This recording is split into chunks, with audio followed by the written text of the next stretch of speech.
All right, well, thank you everyone for coming. Thank the TV audience. Thank you, Peter Roper, and for Potluck Politics is here tonight with Terry and Peter. So thank you for doing that. I just want to start off tonight's conversation. This is a conversation I think we need to have. It's about what needs to be done in Connecticut. And if you look at the number, all of us agree. Republicans, Democrats, people for tolls, people not for tolls. The numbers are in plain sight.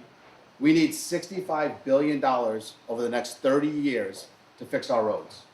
That's indisputable because both Republicans and Democrats on both sides of the aisle, whatever level of government they're at, we all know that to be true. In fact, the bridge right down the street from us, the northbound Gold Star Bridge, has just been assessed, and they're looking at $400 million to repair that one bridge. That's $400 million. And to put it in perspective, the 25 cents a gallon gas tax that we collect here in Connecticut today added up last year to $375 million. That's $25 million short of repairing one bridge in Connecticut. There were 300 bridges that were shown to be deficient in our state this past year. And not just past year, they've been watching these bridges for a long time. We know there's things that have to be fixed. We just haven't had the money to fix it. So it brings me to my point. If we both know that there's $65 billion that's needed, the only difference between the Republican plan and Democrat plan is how we get there.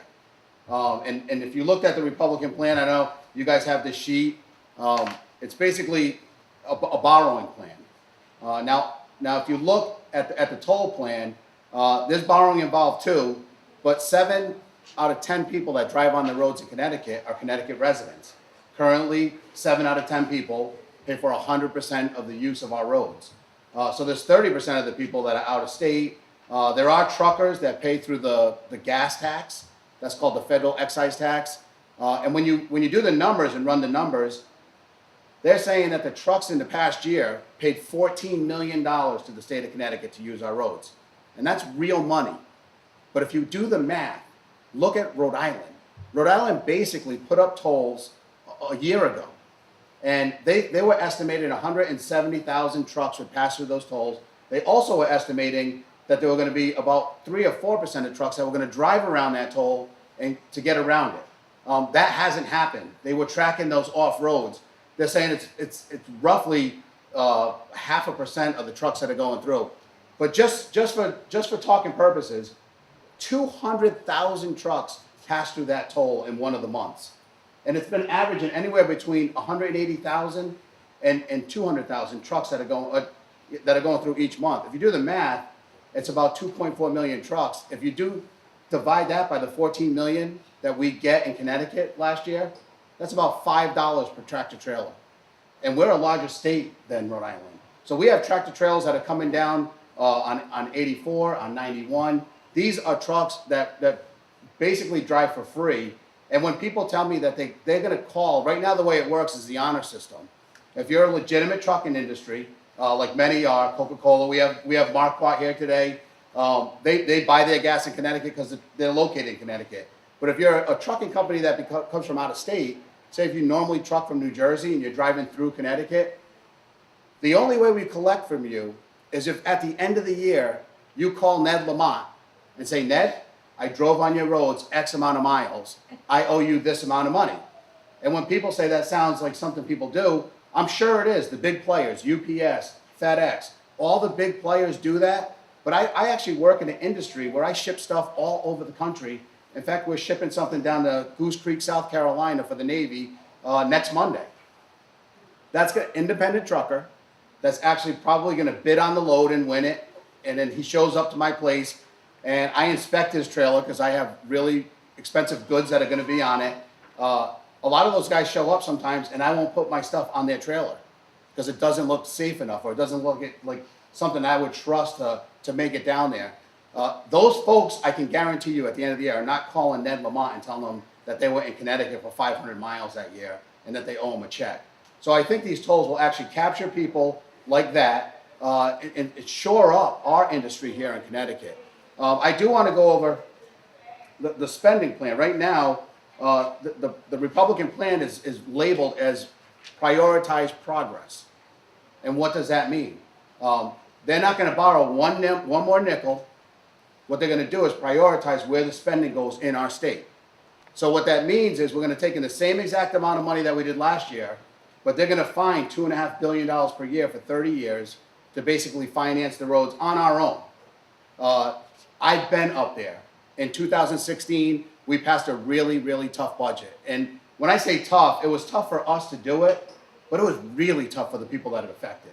The priority for these folks, and I'm going to bring this up just as an example. I know a lot of folks say all the money goes to Hartford, and we throw it in a big barrel and we burn it out back, and we're smoking cigars, lighting our cigars with dollar bills. I'm telling you right now, that's not what I've seen up in Hartford. The money is not there like everyone thinks it is.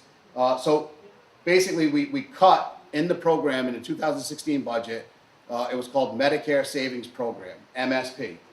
At the end of the year, we were struggling to find nickels and dimes. We swept the energy fund, which I was against.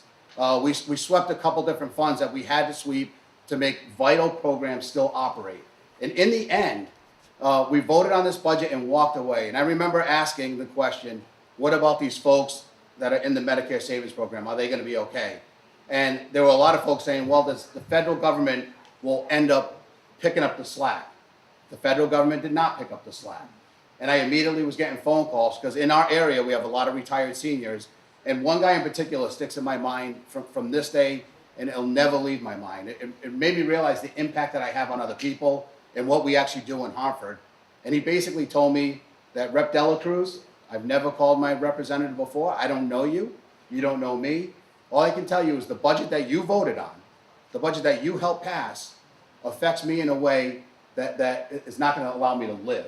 You're not going to have a constituent to worry about me voting. And I'm not a crybaby. I worked my whole life. I worked 35 years in the same job. But the fact of the matter is, I make $2,000 a month. And before you passed this last budget, if I made anyone that made $2,100 or less in Connecticut was covered, their prescriptions were paid for 100% by Connecticut. And what that meant for him was his $1,400 prescriptions were paid for. So if that budget went through as said, and he told me, and this is what sticks with me, he says, I will not die hungry, I will not die homeless, and I will not die cold. But I will die because I'm not going to buy my insulin, and I'm not going to buy those medications that I need every single day to keep me alive. That guy there made me realize, again, why we fight so hard for these different programs that seem frivolous to most people. When you're cutting numbers up there and say, well, we did save $50 million in that one cut. But the effect that it had on some people really was more profound than any of us could even imagine. So, and the reason I talk about him all the time is because when we say prioritize progress in progress, progress means good, right? We're moving forward, everyone's coming together. But then when we start prioritizing who progresses, that's the scary part. That gentleman that worked 35 years and was retired, he fell on the wrong line. He was on the opposite side of what other people's priorities were. So what scares me is that the Republican budget is going to somehow come up with $65 billion. They're going to come up with all this money on their own, on our own. Connecticut residents are going to borrow this money alone, and we're going to pay it back alone. We're not incorporating any of the out-of-state drivers to help us pay for it. So what programs get cut? I read through there. I watched their plan. I saw the meeting that they had. They never really mentioned who's getting cut. Does it mean to me, if I just had a gentleman walk in here early, and what's it mean for his taxes in the end? In the end, the state will say, Groton, New London, you used to get $22 million for your ECS money. Well, you're not going to get that anymore because we're going to dedicate this money now to infrastructure. And what if you see the numbers that I've seen up there and you see the amount of work that has to go into our infrastructure, it's a monster. and it's going to swallow up all funds we have in the future to even think about a Medicare savings program. And in the end, when they tell you that your children in the school, they'll come knocking on your door locally. Maybe they cut the money at the state level. Maybe their plan is working at the state level. But how's that working for us locally?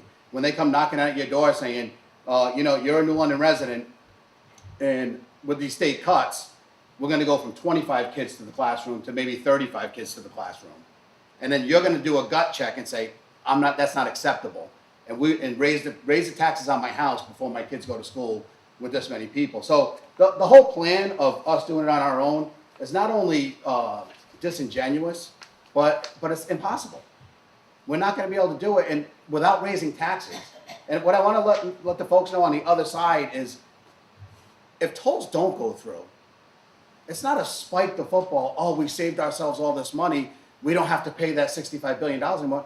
That's not the case. Like I said, we all agree on $65 billion, that's the number. So all we did at that point is say, okay, we spiked the football, and now we're gonna borrow.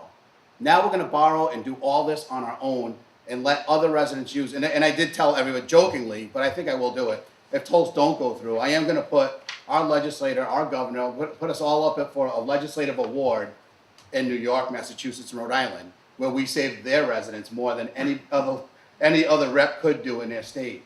So we'll go through this real quick. That was a joke, no one laughed. There's not a ton of people here. I'm taking it one way or the other. Either most people want tolls or, but I get chuckles from that too, but we'll see. So we have an agent infrastructure. I don't know if you guys have flipped through this. What's that? Oh, I'm sorry. We have State Rep Nolan here. He was up in Hartford today, rushing back. We have the Mayor of New London back here. We have a nice crowd tonight. Martha Marks. Everyone's here, right? All right. So if you guys got a chance to look through this and flip through it, it's basically the DOT's synopsis of what our infrastructure looks like. And again, we don't have to beat this up too bad because we all agree that our infrastructure is bad. Is anyone in the room familiar with the Mixmaster in Waterbury? That's where all the bridges go left and right and up and down. That has a tag on it right now. It's been estimated at $6 billion if we break ground today and start working on that project. And then if you combine that with $500 million for the Gold Star Bridge, you're almost at $7 billion for two little projects in Connecticut. And that's two little areas that we know need to be fixed. The other thing that we hear about from the other side is that our road per mile cost is so out of line and so ridiculous that we just need to get that in line. I tell you that it's apples and oranges.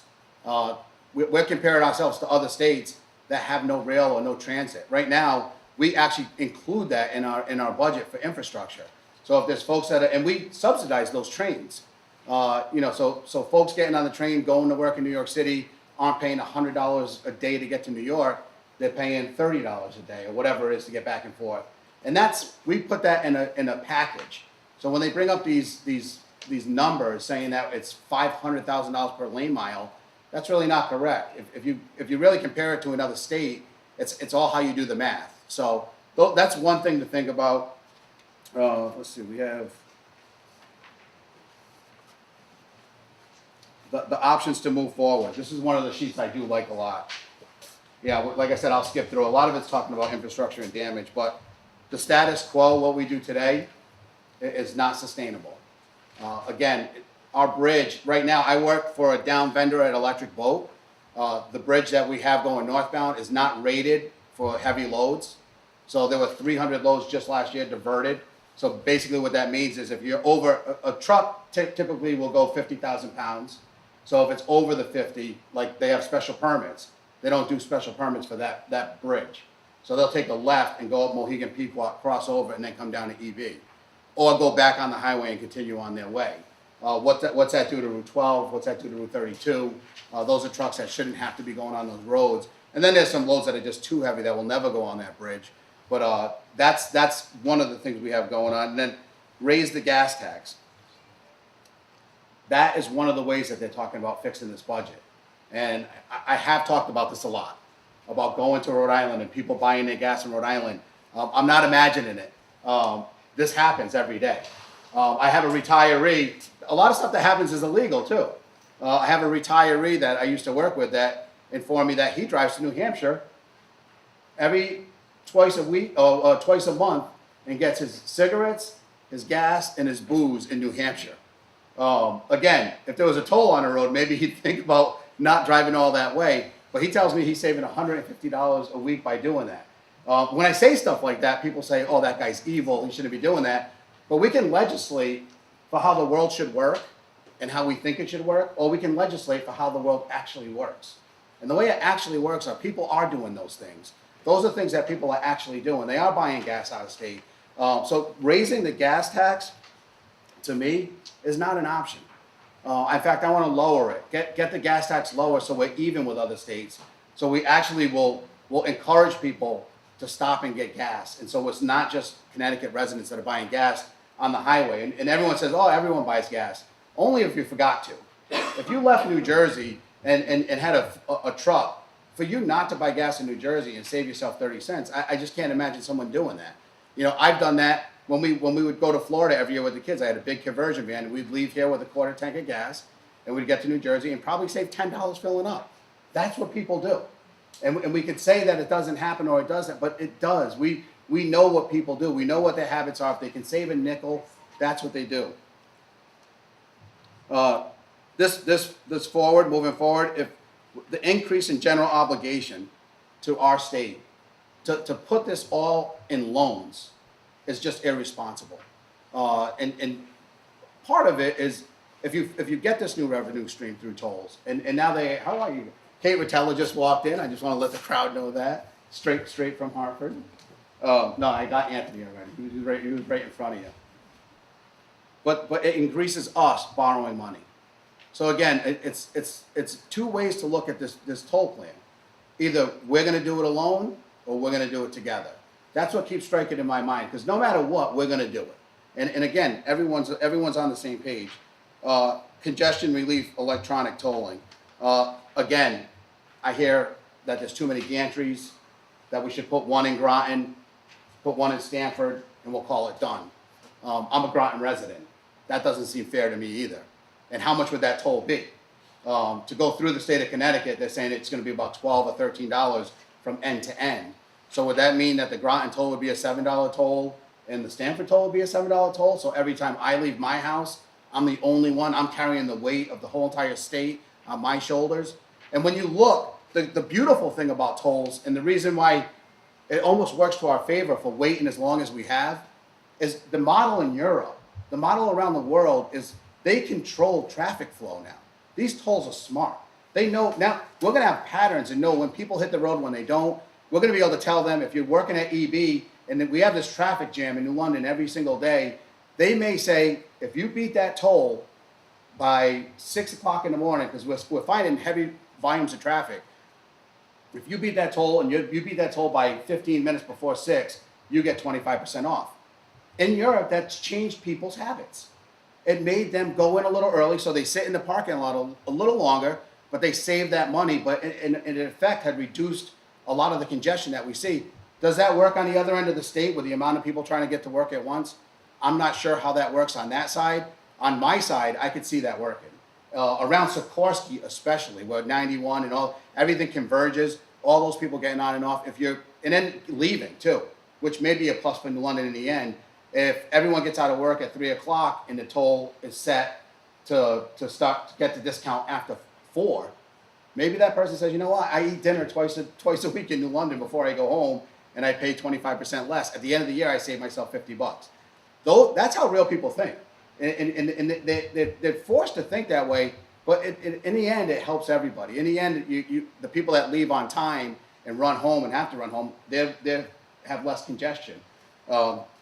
So again, if the tolls are every even 30 miles, that's going to encourage people to get off and on the highway. If they're every 6 or 7 or 8 miles, there's no advantage to me to jump off, jump on, jump off, jump on. When we spread them out in far distances, and for me, and I'm probably more passionate than most, is because I live in a 95 town. And I grew up in a 95 town. In New London and Groton, when there's a car accident on the highway, And when I say when, it's at least 3 or 4 times major car accidents on 95. My house becomes a parking lot. And I joke about it, but I could actually open up a stand and sell hot dogs and lemonade in my driveway and make a lot of money. The problem is, it's an issue we know how to fix. The frustration with me is the state of Connecticut knows that between exit 80, 89, and 90, where after you go through the underpass and it converges, we know that to be an issue. We know it to be a problem. We know how to fix it. It costs too much money to fix. So every time there's an accident, it's my fire department, Potluck Bridge, on that road, flipping the truck up. And I just talked to the chief last week. There were 58 incidences where they were on that road. 58 times. So being a 95 border town person, and same with New London, both towns I represent, every time there's an accident in a place that should have been fixed or widened, that falls on the community that borders that town. Kate is the Stonington section. We have areas, and I don't know how East Lyme is dealing with it, but ever since they did the 395-95 connector, the amount of accidents and actual deaths that we had, it's unacceptable. And if we fix that, if there was a right-hand overpass and then down on, it takes big money. And for the folks that are out there saying that we've never done anything and they don't see any difference in the road since 1940 and they've been here their whole life, I'll remind you, when I was 21, the Baldwin Bridge, the second Baldwin Bridge was going up. There was only one Baldwin Bridge. If you go to New Haven and see the work that they've done down there, I was talking to a gentleman before before we started tonight. New Haven is completely different. Before you'd get stuck at the Salt and Stall Bridge, but that's what money does. That's what money does to infrastructure. Now, people who normally would say, "Oh, I'm not going to New Haven. I'm not going to go eat at Pepe's tonight because I just can't deal with that traffic." That changes patterns. People say, "Well, you know what? It's only 10 minutes or 15 minutes. I'm in Guilford," and people are making that trek again. I made that trek just because of that opening, because you're not stuck in traffic and you're not expecting an accident in that corner anymore.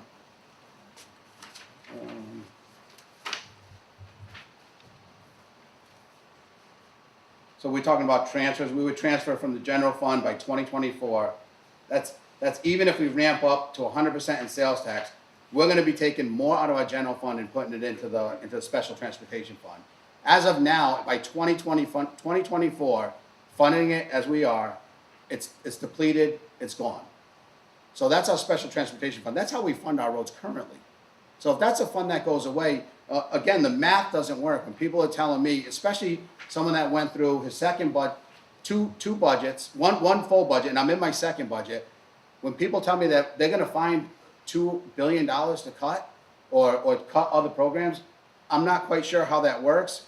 It actually reminds me of a bill that came out. The Democrats put it out, and it was a consolidation bill. And what they were calling for was the consolidation of all these rural schools. If you had 5,000 or less people in your town, we were going to give you maybe one superintendent of New London County. Or they were going to change it and change the whole entire structure of how schooling worked because there were small districts. And they came out fighting. The other side said, no way. Not here, not now. No one's caring about education. No one's caring about this. Those are the types of cuts we talk about making when we talk about doing this infrastructure project on our own. By the way, I stuck with those folks. I think Connecticut's education has proven to be one of the best educational institutions in our country. Why would we change it all? Because what? Because we're going to save a few dollars? That this generation will suffer? Those are the types of cuts. And I keep going back to all these things, bouncing back and forth, mostly because we have to realize that we're here talking about tolls tonight. But overall, if we can't pay for our infrastructure, if it can't be self-supporting in any way, if it starts being the monster that eats up the entire budget, where do we go? We're going to be coming to your door locally, knocking on doors saying, well, we can't let our kids not have pencils in school. We got to charge them more. And that's really what it comes down to. It's a long jump from 0 to $65 billion. And to get there out of a budget that we currently have, I don't see how the math would work. Let's see. You know what? I'm going to open it up to some questions because we did get a little bit of a late start here. You guys are more than welcome to go through this, the flip through. This is available online too. and you can kind of scroll through it. In fact, hopefully we can get that on TV too, where people can actually scroll through it and look at it. So I do want to open up the floor, and actually, if we have Kate and Representative Nolan here, if you guys want to say anything, you're more than welcome to. But any questions at all?